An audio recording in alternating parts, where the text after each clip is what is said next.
Welcome, everyone. Welcome, welcome. We are back. We are here with Conversations with Katrice, and I am excited to be back with you guys. We've been having some great conversations. We started at the end of August. We've had grief counseling information. We've had substance abuse counseling. We've talked to business leaders. We've had financial advice.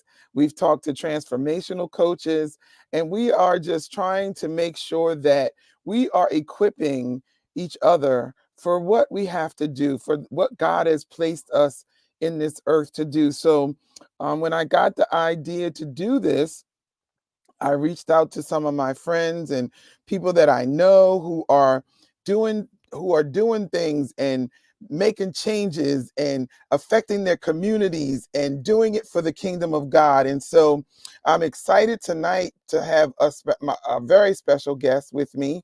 But before we go there, I always got some announcements for you guys. So if you haven't gotten it, or you don't know, or you haven't received it, for those of you who are just tuning in for the first time, I am now an international best-selling author, and so is my guest tonight. But anyway, and we released a book. We released a book called The Creative's Leadership, and this book is it was written by a collective group of creatives who give you their perspective of what it is for them and how they feel about leading and how they use their creativity in doing that. So you can purchase the book if you haven't gotten it already.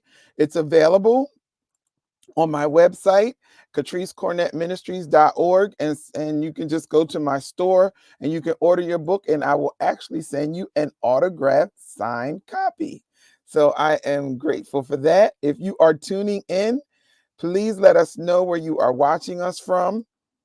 And so we can say hi. Hey, Yvette, how are you? It's good to have you on tonight. Yvette actually is the one who got us together to do the anthology, which is the book that I just showed you. Let me see what else I got to tell you. I released Ordained. Those of you who have been following me, I released Ordained in 2015, but then God told me, do it again. Like the word that I've been getting in my life, prophesied over me, to me, and just in conversation is, do it again, do it again. And so what I did was, for my, I always try to put something out around my birthday. For my birthday, I gathered all my favorite songs from the Ordained project, and I released Ordained Deluxe. And I added two of my new singles that I was actually blessed to release in during COVID, during the pandemic, which was something really spectacular. It was crazy. Because right now, tonight, I know you guys are used to me being in a different atmosphere, but I'm actually in my home studio tonight. I had to create one during the pandemic because I had to get my vocals to the studio to my producer so they could finish my songs. And so it was interesting learning those techniques and those skills. And so we were able to release Strong and Courageous and Forever God Reigns during the pandemic. And those singles are on this project as well as bonus tracks. So you can find it on all digital outlets. You can also get it on my website as well. But I'm trying to build up my Spotify subscription. So go to Spotify and find me and subscribe to my page, you guys, so that we could get that Spotify moving and my YouTube and stuff. Yvette says she's doing great. I don't know who this is, Facebook user, but hey, thanks for tuning in. And without further ado, because we only have 30 minutes, I'm going to bring on my guest, and I'll let her introduce her guest.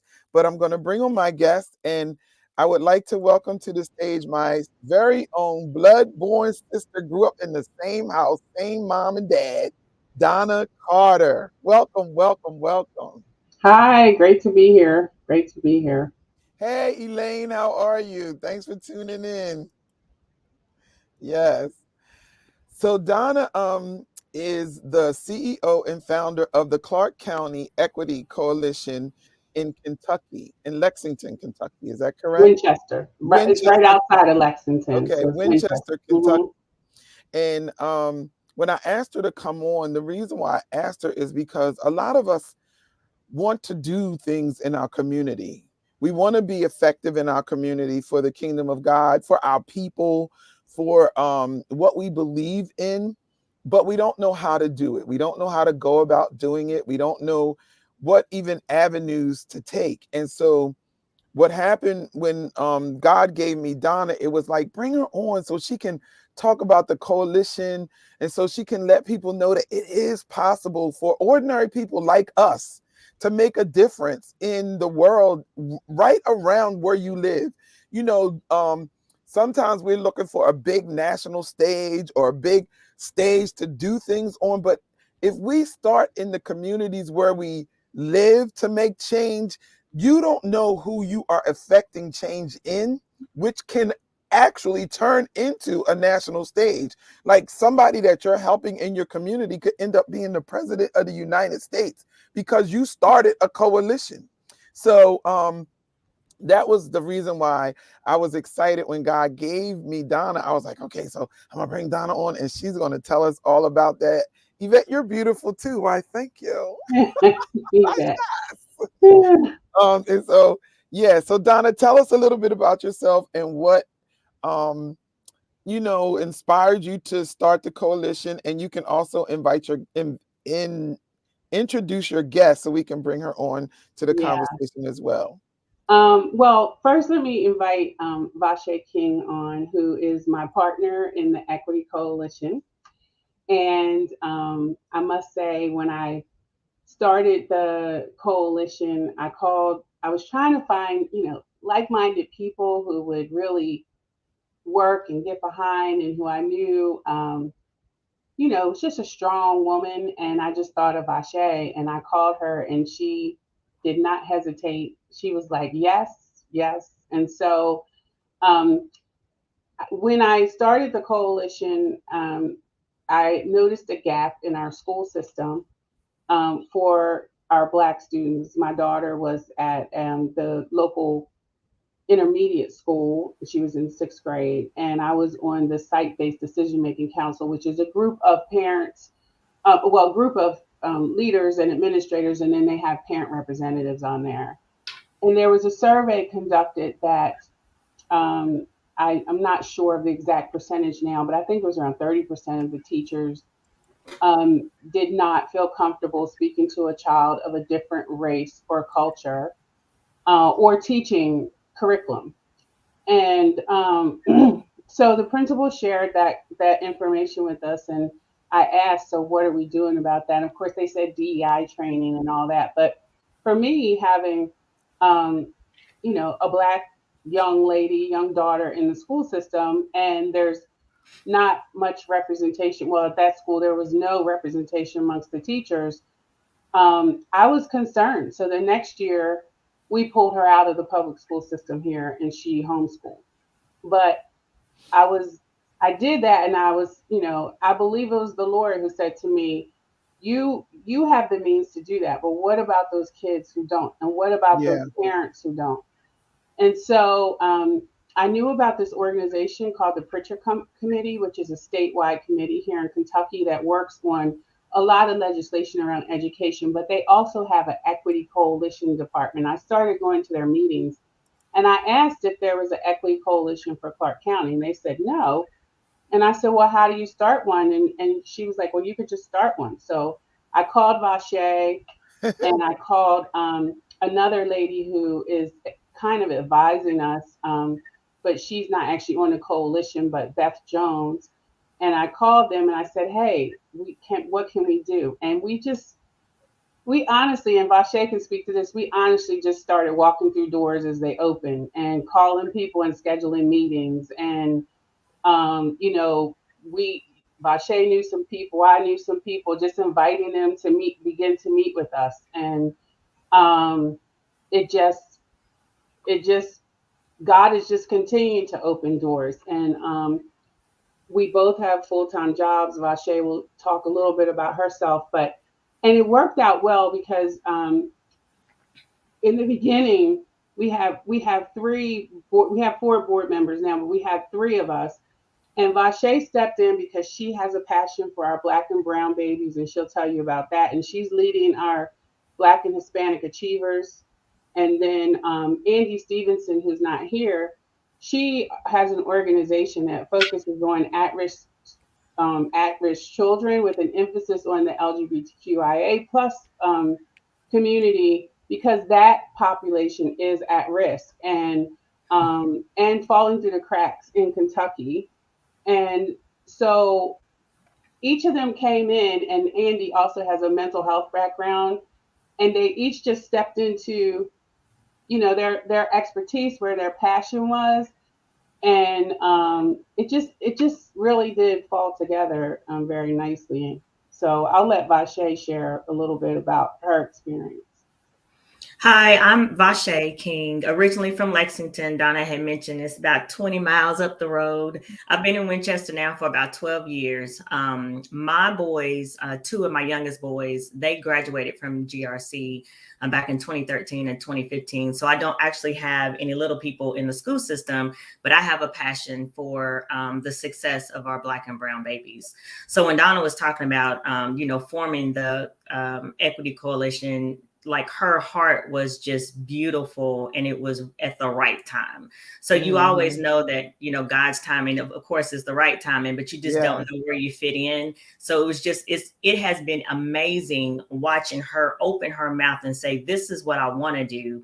And then watching all the pieces come together. So like, even in the areas where we are like confused, don't have an idea of what we all need to do, don't even sometimes know who we need to talk to. It has been so amazing how God has just placed those people literally at our door.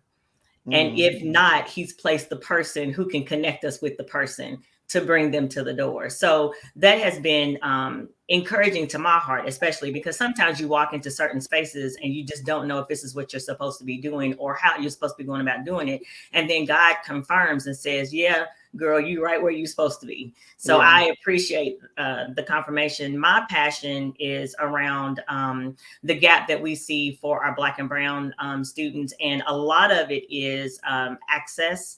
They just don't have the access to the information, whereas our other counterparts have all the access to the information. And there's various different reasons, right? There's a home dynamic. There is a communication dynamic that is within the school system of relatability between non-Black and Brown teachers or administrative staff and educating them on the opportunities. And then there's some of, because of the environment in which some of our Black and Brown students are in, they're just at a disadvantage.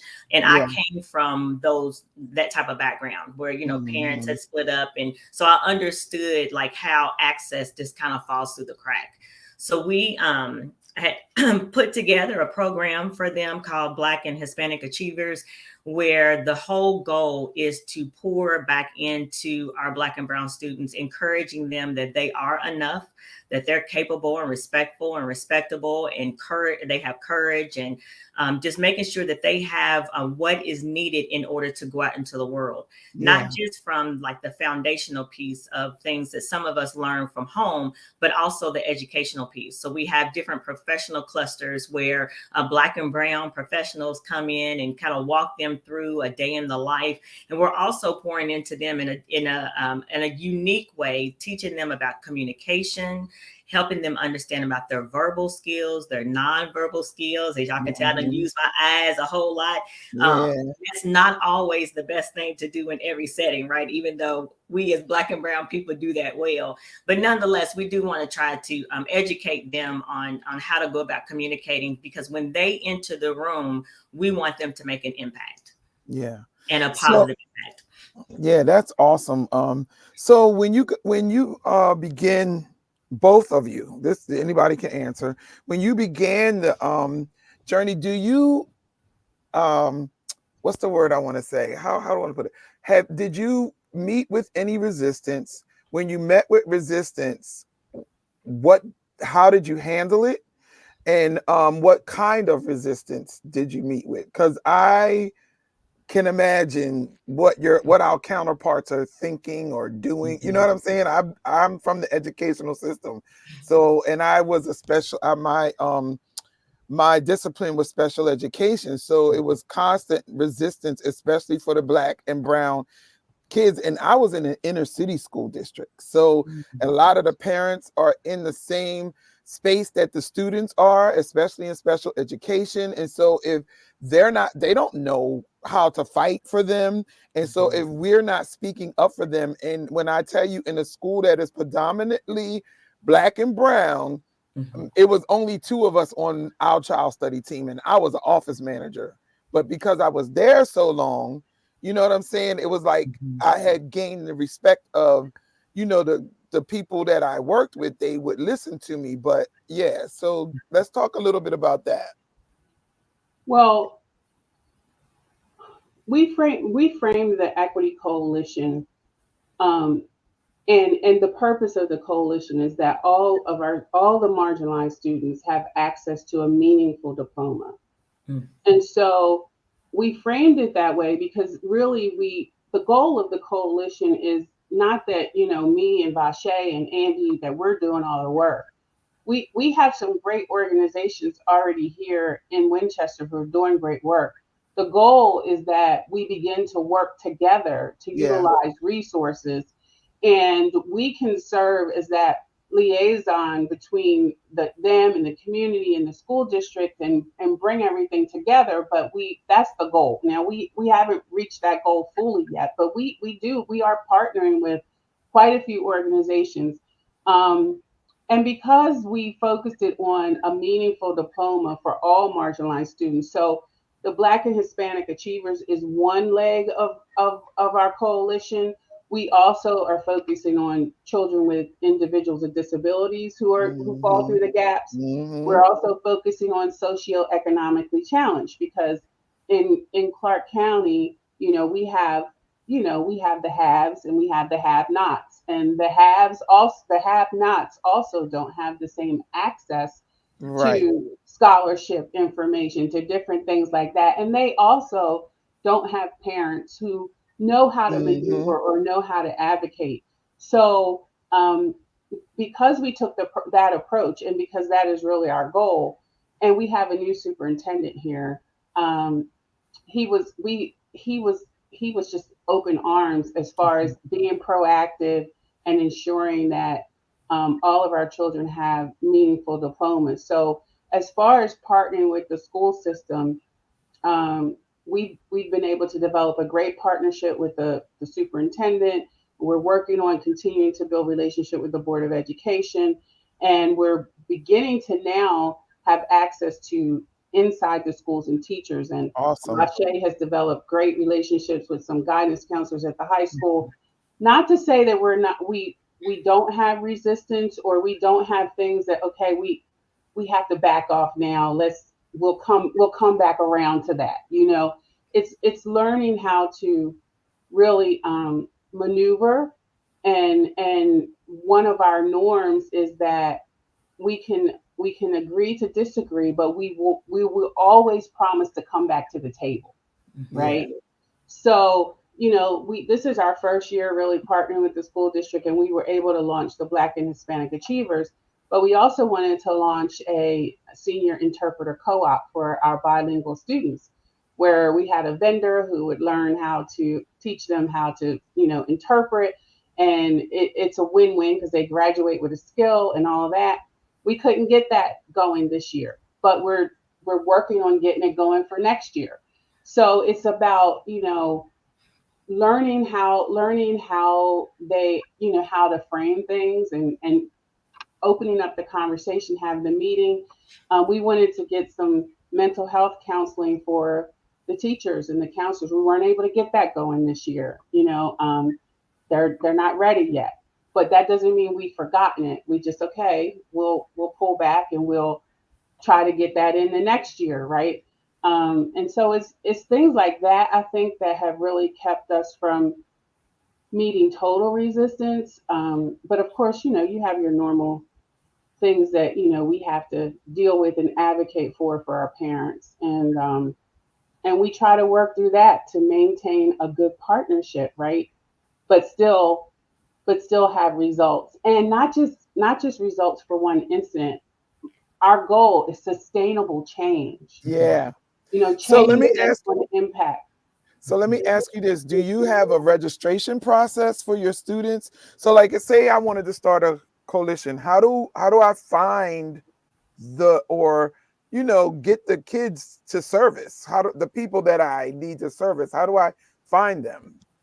So I think that the coalition is a little separate from like the Black and Hispanic Achievers Program, where we did have registration and still are allowing achievers to come into the program. And it is simple as you can fill out the information and then you come in that next Saturday. Now there are like a different criteria to be eligible for the trip, but that I don't want that to stop those from coming into the program, because the program itself has so much value for us as volunteers to pour into our achievers and to have that to be sustainable. And especially by this being the first year, and of course tweaking it after the first year and then making it and improving it as the years go along the way. But we are continuing to allow achievers to come in. For the actual coalition though, I'll lean to Donna to kind of talk through what that process looks like. Yeah, the coalition is we're going to target student members. We're still getting criteria, but we probably would only have two. But the coalition is really made up of parents. We have partners who come to our meetings from the school district, who want to work, or they, their field at the school district, like the ELL director comes. We talk to the counselors, things like that.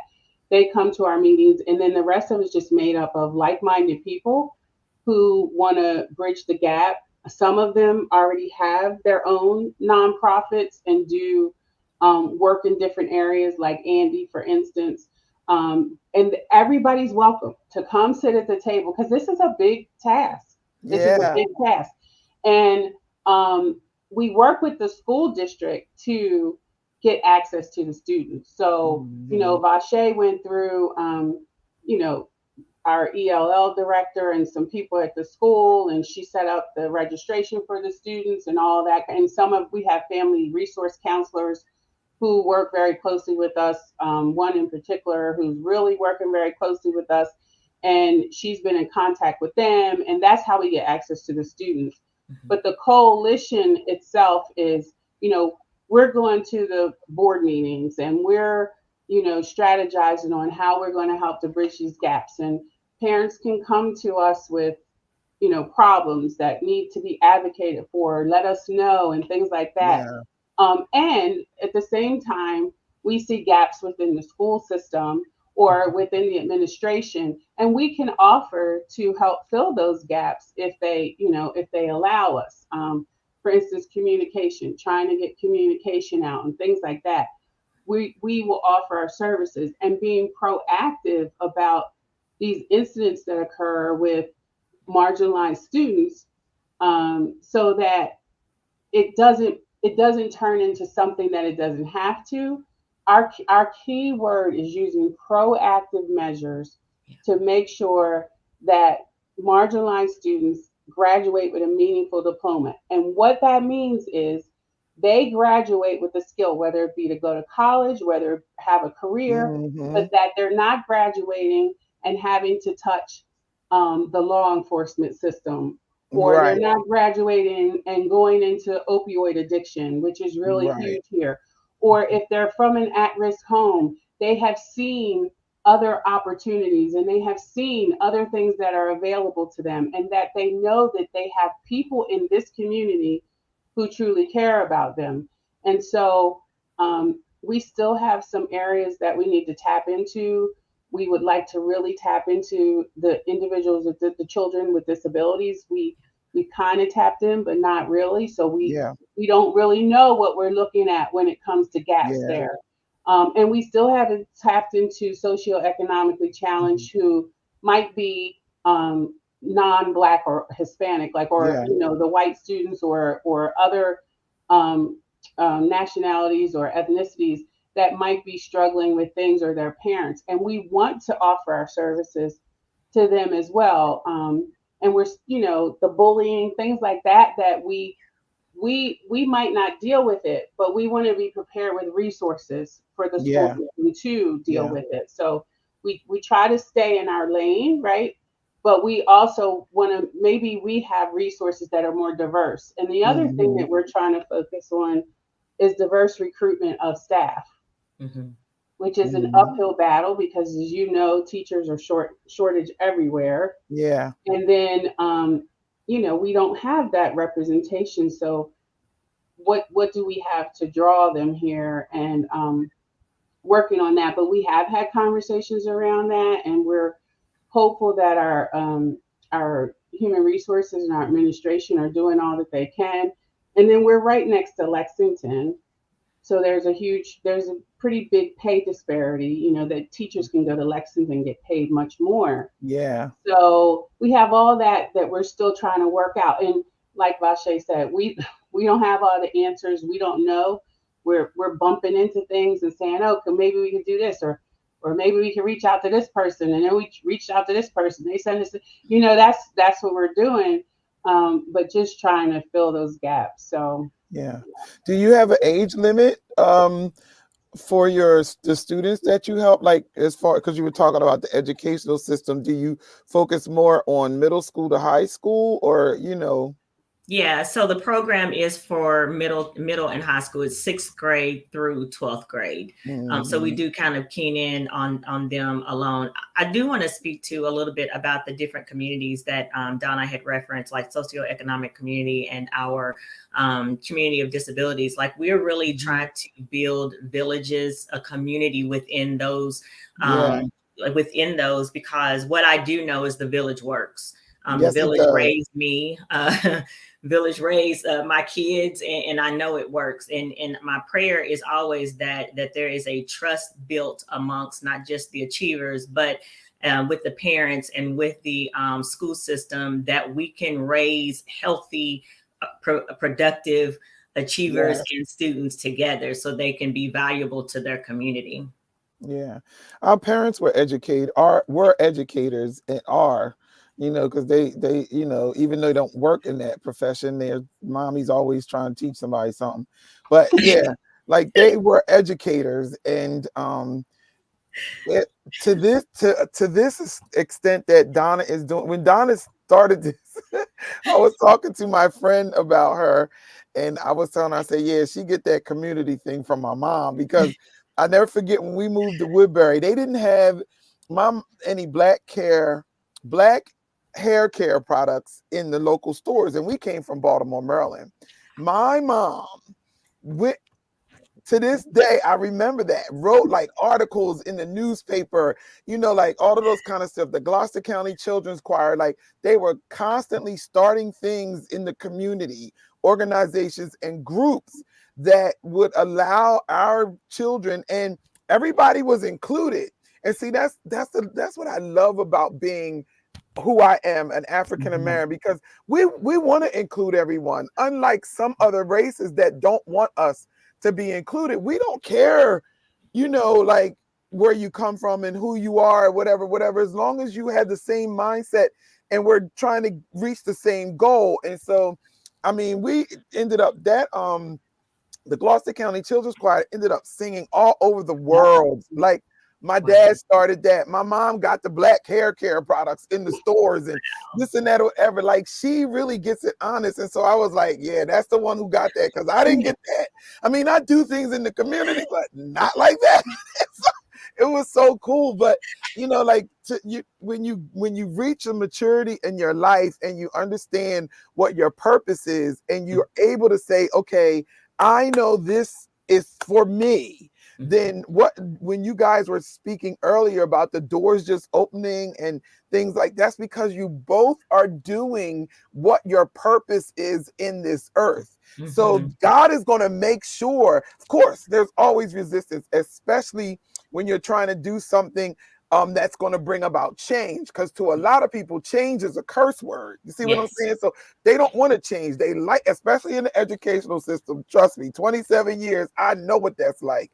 They want it to stay the same. Or, if they didn't think about it, it's not a good idea. You know what I Mm. mean? Like, so you're constantly convincing people, you know what I'm saying, that this can work. And so to have that resilience and just be able to walk in your purpose and to see it come to fruition has to be such an awesome experience for you both. So you can speak to that, and then we'll talk about how they can reach you.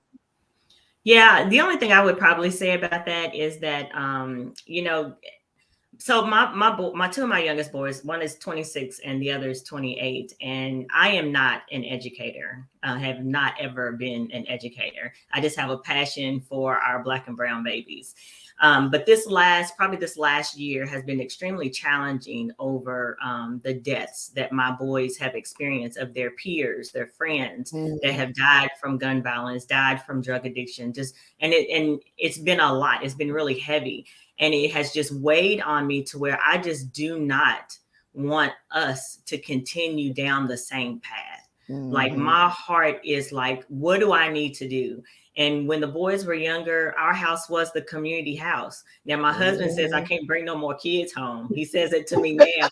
Because if I could, I would bring them all to my house, because I just want us as a people to know who we are, where we came from, and yes, you can do it too.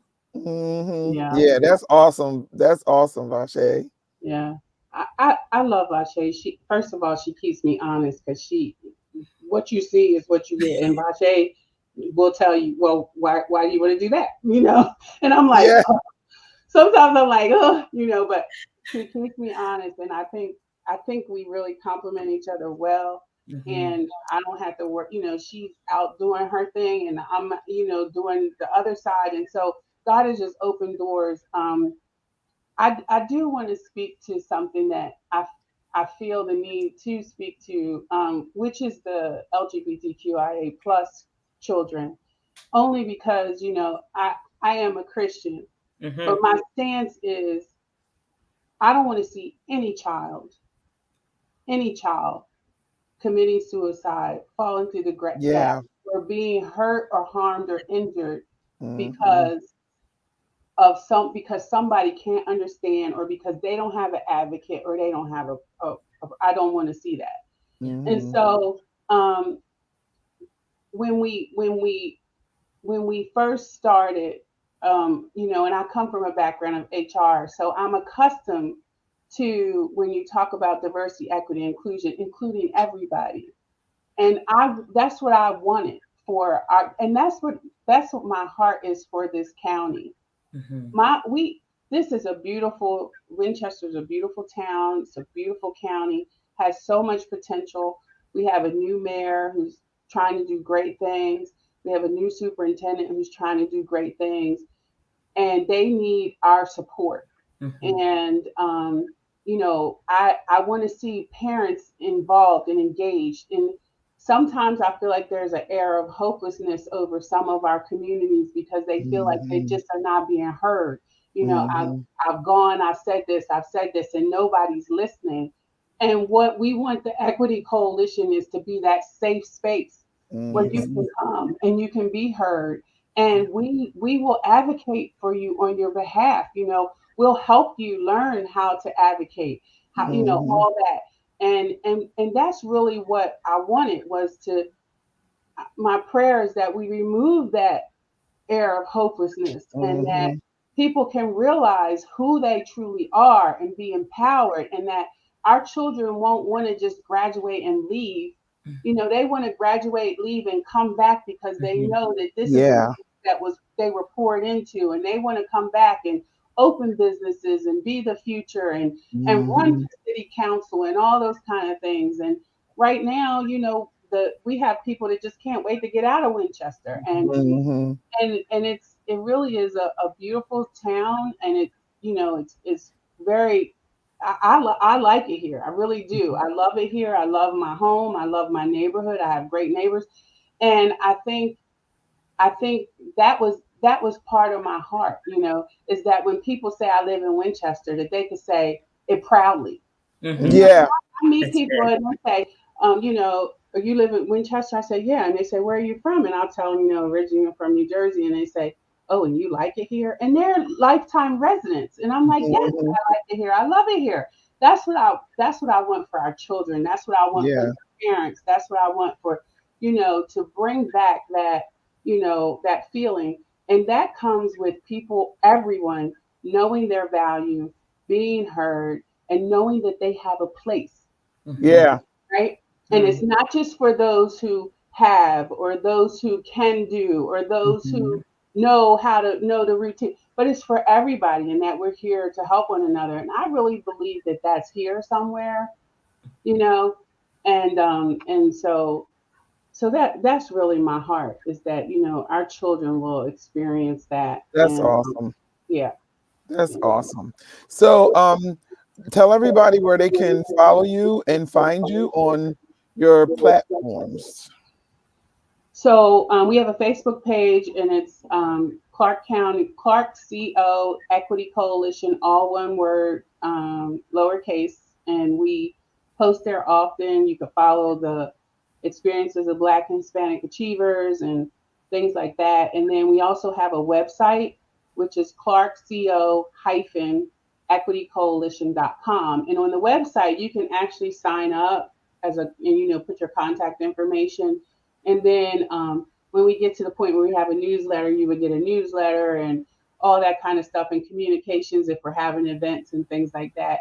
And we do have some upcoming events where we're going to be presenting to the health department in December. The health department is mapping out and putting meaningful diploma as part of the health county map, which of course we know it is, because if you graduate with a meaningful diploma, you get a good job, you get good benefits, you can take care of your health, all that kind Yes. of thing. And then we'll be presenting in January to the Kentucky um, KASA, Kentucky Administrators School Administrators Conference on DEI. We're going to be doing a presentation, and me and Vache and Andy will be doing both of those presentations. So we're excited about that, because when I say, God is opening doors, God is opening doors. Yeah. Like in places where I never thought we would be, but God is moving. So, we know that, I know that, and mostly everybody who's watching this knows that it takes finances to run organizations. So for those of, because I'm from New Jersey, and people are going to be watching this from all over because it'll be up there. It's on, we stream right now to my YouTube channel, LinkedIn, and two of my private Facebook groups. And so it's like, if people wanted to donate to the coalition, do you are we able to do that, especially for those who can't physically participate? Yes, we have a fiscal sponsor, and so we if you go on our website, there's a donate button, and then you can enter the contact information, and we would reach out to you and tell you we are in the process of applying for a 50. Help me, Vashi. 501c3. Yeah, I always get the number and the letter mixed Yeah. up. So we're in the process of applying for that. But in the meantime, we do have a fiscal sponsor, so people could donate and get the tax donation and all that. We would just have to contact them and let them know where they can send that. We do have a bank account too that we can, they could deposit right into if they wanted to do that as well. And then we could make sure they get their tax write off information. Awesome. Hold on, we got a question. Ask Donna to share about what happened when they were invited to Washington, D.C. to represent the coalition there. I'll let Vache take that because she went too. I wasn't ready. It was the Ed Trust. You don't have to be Yeah, ready. I know. I see. No, we went to it was a part of the Ed Trust, and I thoroughly enjoyed it. It was the first, again, education is not my background, it's not my trade, my vocation. So for me, it was an eye-opening to see, for one, the metrics. So I'm a numbers person by nature. I'm analytical part of what I do. But it was interesting to see the metrics and how, by the states that were represented, how Kentucky fell on everything and the shortfalls, areas in which that I was unaware of altogether. And an example of that would be here in Kentucky, our undocumented immigrants have the ability to get, can go to post education. They can go and get a college degree. They can get a BSN. The issue is they can graduate with a BSN, but they cannot get licensed, which means if they work at a hospital, at a doctor's office, they can only be a medical assistant and not as what they graduated for. So I have our state senator here, Greg Elkins, and he is a friend of mine, and he and I met together, and I did some research on some comparable laws, and Tennessee was very comparable to Kentucky, and Tennessee has passed some state licensure, and I wanted to give that information to him so we can have a pathway for them at some point. So that was just one of the things that I had learned. Donna, you want to speak to any of the other things that has just hit home with me every time? Yeah, like so the Ed Trust, the Pritchard Committee actually sponsored for us to go. And it was nice to see other people in Kentucky also who are doing the same work, like in Northern Kentucky and different areas of Kentucky. But there was one thing that struck me was 8th grade students should be taking Algebra 1. That is the gateway to them being prepared for college, especially in STEM. So if you don't get your algebra in by 8th grade, then when you go to high school, you could potentially be behind when it comes to what you need to get into college from a math perspective. I never knew that, like, and I don't know if most parents know that. So if you have an option and your child may struggle in math, you may not make them take that. And then that means they'll be behind. And so when they get to college, they have to take some remedial math courses, which cost money, right? Yeah. It takes more time. So it was things like that we learned at the Ed Trust. And then met a lot of great people. We met some people from Tennessee who are doing the same type of work and have been in existence longer than us. And Ravita from One Wilco in Tennessee, she came and spoke to our coalition and gave a presentation and just inspired us and gave us ideas of what can be. So it was just a great time. And the Ed Trust is a great organization that works on educational diversity in the education system. And when I say the speakers were like big time people, it was like the head of the Department of Education and yeah.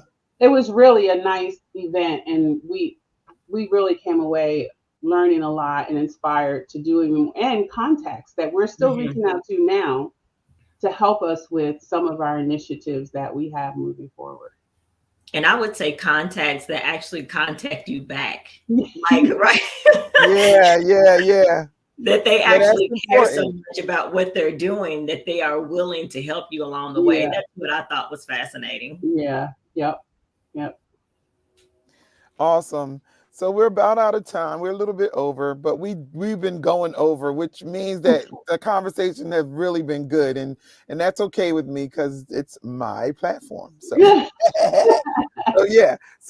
but Donna or Vache, either one of you can leave us with some nuggets that and just kind of like, I guess, speak to like what made you, your motivation. I mean, you've been saying it over and over, but if somebody listens to this and they are on the fence, what would something to propel them to move forward with what you guys are doing, something like with what you are doing?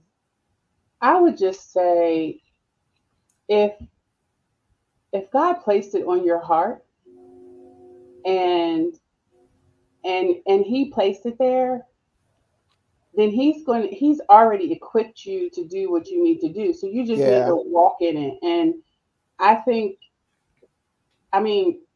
what's the worst thing anybody can say is no. Don't be afraid to just pick up the phone. That's really all I did, was pick up the phone and call Vache. And once she said yeah, and it was at that point, it was really just the two of us. But once she said yes, I was like, let's go. And she was like, let's go. And we just started calling people and doing things. We didn't know what we're doing. There's still things we don't know what we're doing, but we know how to pick up the phone and ask for help. We know how to reach out to somebody. And believe it or not, there are tons of people out there who want to help. Want to help. Yeah, They want to that is help. true. Yeah.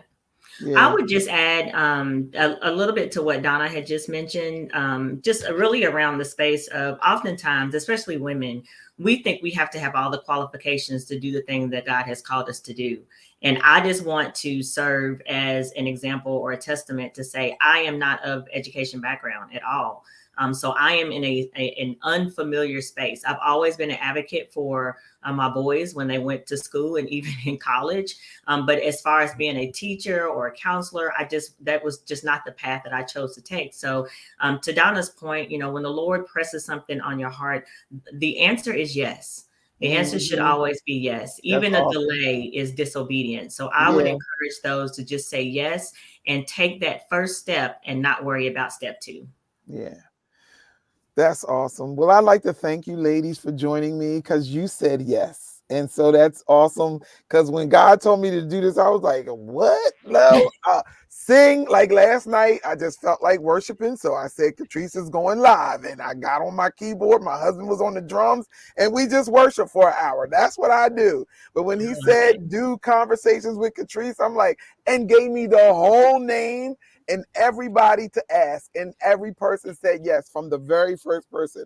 No one has told me no, I get back to you, nothing. Everybody just instantly said yes. So I can concur with what you just said, Vache.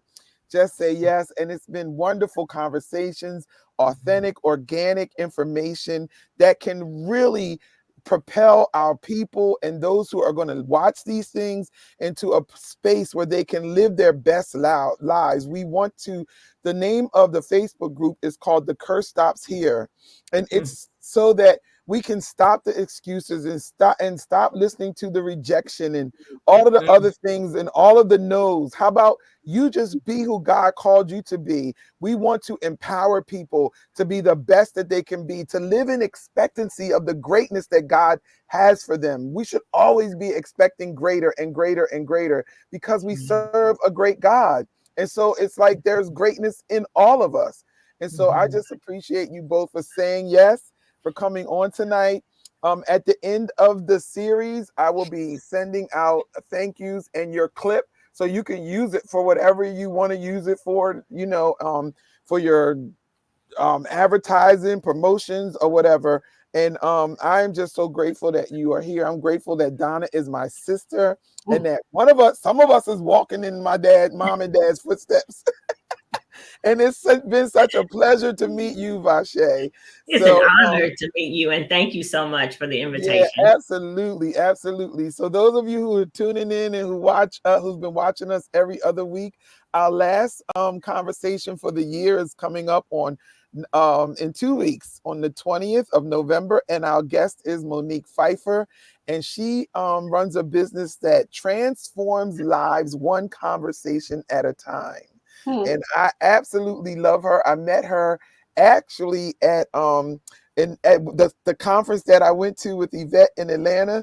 I met her the last year when I went, and we just kind of hit it off. She's from Ohio, and so those of you who are listening, tuning in, I'll be promoting that beginning tomorrow, and so I expect to see you guys here with your questions. Thank you all for tuning in. Thank you, Donna and Vache. May the grace of God and his peace go with you. Good night, everybody. Thank you. Good night. Thank you. Good night. Bye-bye.